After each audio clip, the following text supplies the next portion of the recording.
do. I think that those pictures were really interesting. When else will we get a chance to see those? I don't know. So thank you very much for sharing those with us. Our last speaker tonight is Mike Bamford.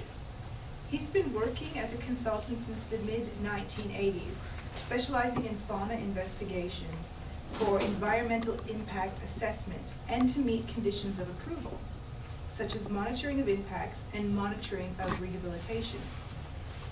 Mike is a regular guest lecturer at Curtin and Murdoch Universities on a range of topics including fire ecology, techniques of animal sampling, land care, conservation issues, and the origins of and evolution of Australia's fauna. In addition, Mike has been writing weekly wildlife essays in the West Australian for 5 years. It's a big effort, for which he was awarded the Alex Harris Memorial Prize for Science Journalism. Mike became involved in waterbed studies on the Swan River in 1980 and continues to count birds at several locations on the water regularly. Welcome, Mike. Thank you very much. I didn't think you'd read all that. So I'm left-handed, so it's not hard to do this. Okay, so my presentation excuse me, going to be slightly different. Oh, and my wife Amanda's here as well. This is a joint presentation, so if there's any hard questions, I'll direct them to her. Yeah, my interest in the Swan River is about waterbirds, and when I was asked to give a talk, I thought, well, I'll give a general talk about waterbirds and probably leave you with a bit of a question at the end about where this proposed development fits in with the waterbirds of the Swan. And there is a link there. A lot of those photographs you've seen, in fact, almost all the images you see of architects' designs of what this development's going to look like, there'll be a couple of swans tucked in the corner somewhere. And I wasn't asked to prepare a report last year on how to integrate waterbirds into this development. And believe you me, it wasn't easy. So, my talk is waterbirds on the Swan.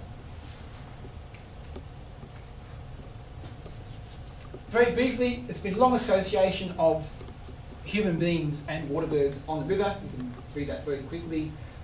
Some of the history is quite interesting. Obviously, the Noongar people had a very close association with the river. Perth water was a hunting ground. Landing, of course, sailed in, saw these really weird swans that were black, which wasn't quite right, and so named it Swan River.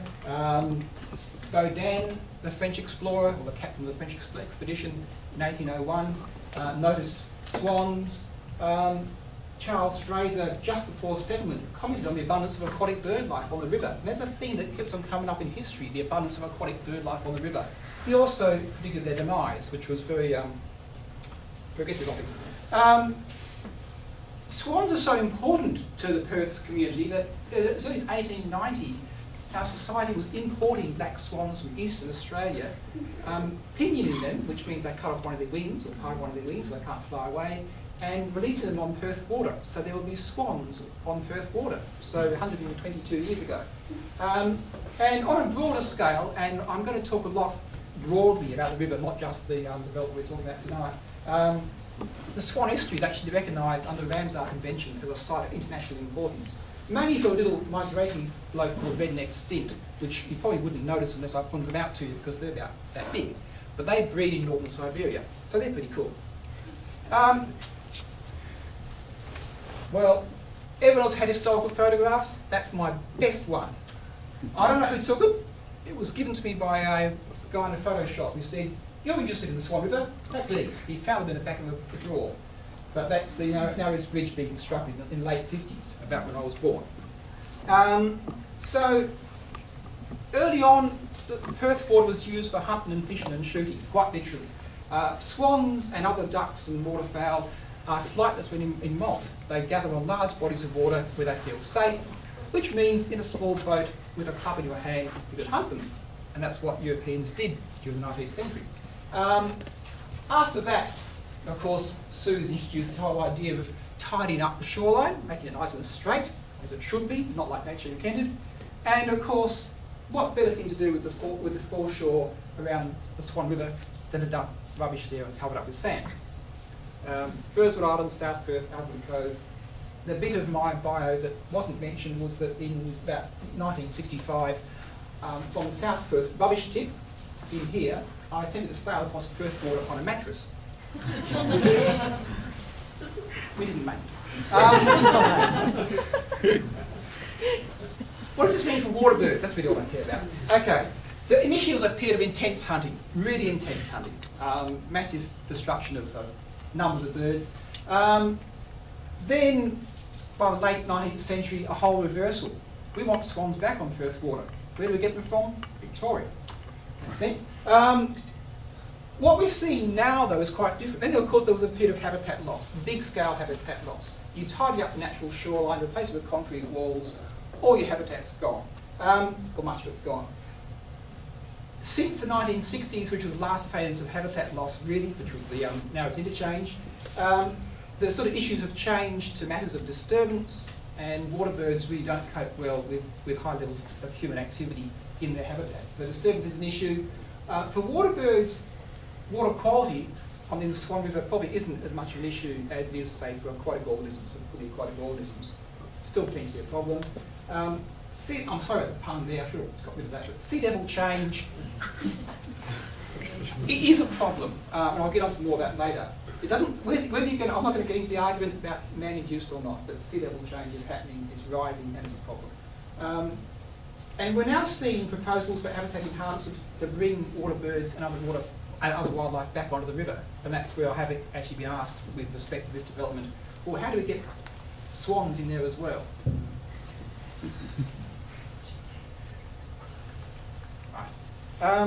So what's happened? Just very briefly, because I've only got 6.5 minutes left.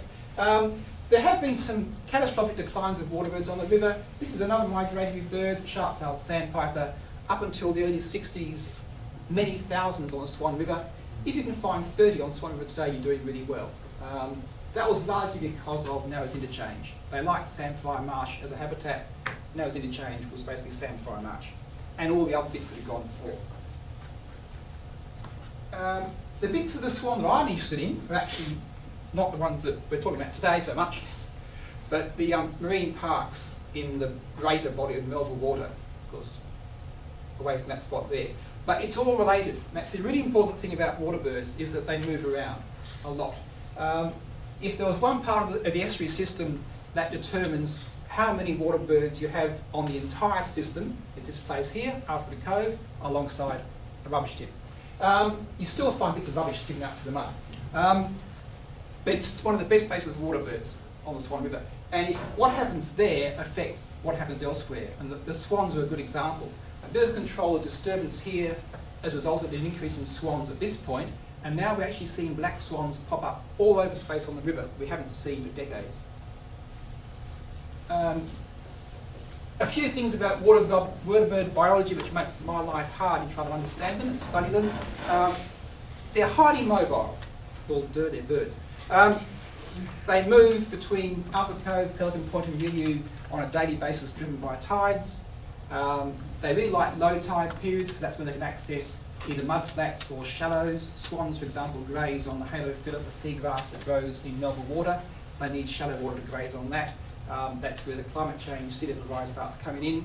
And they move, it's not just, the site on the Swan River isn't a site in isolation. They move between there to the lakes on Mottness, to the lakes down near Mandurah, the estuary at Mandurah, and they'll move in a couple of hours. These birds could do 100 and something kilometres an hour in flight.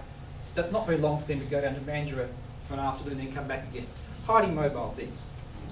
And they're distracted by cyclonic rains. I mention that because we count these birds every year and try to make something of the numbers.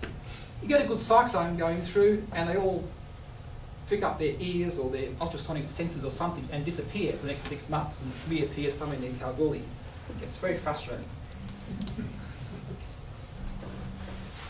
Okay, disturbance is by far the biggest issue now. And this is all going somewhere. Oh, I've got 2 minutes. Lots of disturbance problems for the birds on the river, but the biggest one by far is just people walking.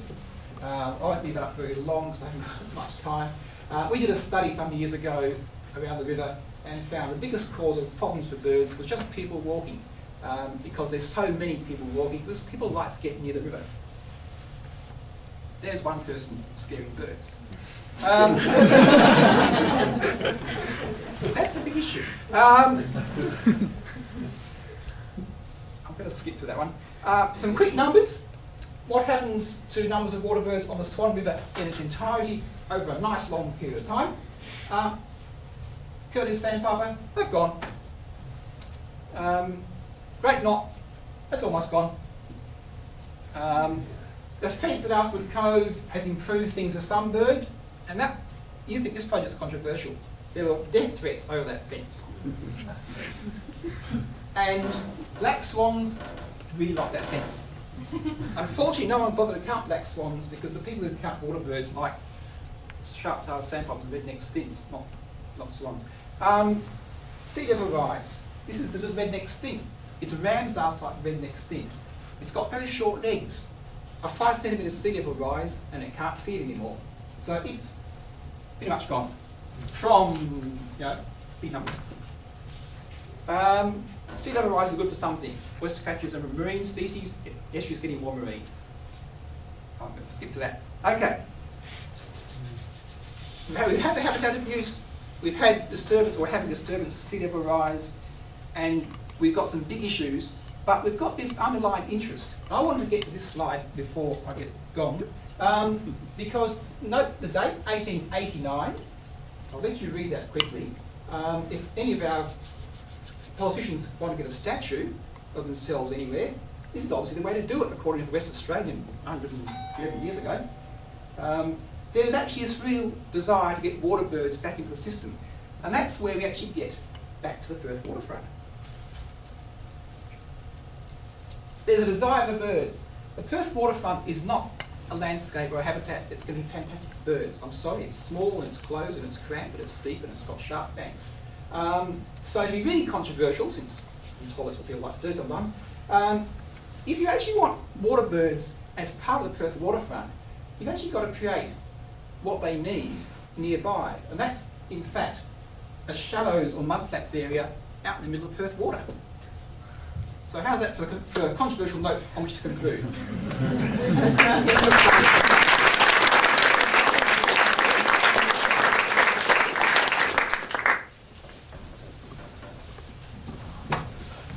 Thanks, Mike. I'm just going to invite all three of our speakers to come up and face the music, face the audience. We'll have a little chat.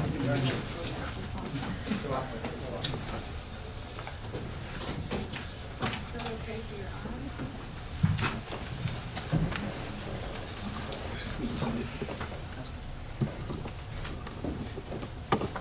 Okay, who wants to start?